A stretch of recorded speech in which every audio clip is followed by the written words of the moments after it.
International space station Buckingham palace పరిమాణంలో ఉంటుంది. వ్యోమగాములు ఉండే ప్రదేశం 6 పడక గదుల ఇల్లు లాంటిదని అనుకోవచ్చు. సునీత విలియమ్స్ విల్మోర్ వెళ్లినప్పుడు ISS లో మరో 10 మంది ఉన్నారు. అందులో 4 అమెరికా వ్యోమగాములు, 3 రష్యన్ వ్యోమగాములు, 3 చైనీస్ టైకోనాట్స్ ఉన్నారు. ఆహారంతో పాటు అన్ని సౌకర్యాలను పక్కా ప్లానింగ్ తో ఏర్పాటు చేస్తారు. కానీ గురుత్వాకర్షణ శక్తి లేకపోవడాన్ని దృష్టిలో పెట్టుకునే ఆ ఏర్పాట్లుంటాయి. కేవలం 8 రోజుల మిషన్ కోసం వెళ్లి ISS లో 9 నెలలు ఉండిపోయిన సునీత విలియమ్స్ అంతర్జాతీయ అంతరిక్ష కేంద్రం నుంచే తన ఓటు హక్కు వినియోగించుకున్నారు. అంతర్జాతీయ అంతరిక్ష కేంద్రం మానవ నివాస యోగ్యమైన మానవ నిర్మిత ఉపగ్రహం. దీని తొలి భాగాన్ని 1998లో ప్రారంభించారు. ఆ తర్వాత దశల వారీగా దీన్ని విస్తరించారు.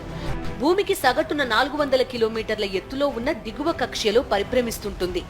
ఇది భూమి చుట్టూ ఒకసారి తిరగడానికి 90 నిమిషాలు పడుతుంది. అంటే రోజుకు 16 సార్లు భూమిని చుట్టేస్తుంది. America, Russia, Japan, Europe, Canada సంయుక్తంగా దీన్ని నిర్వహిస్తుంటాయి.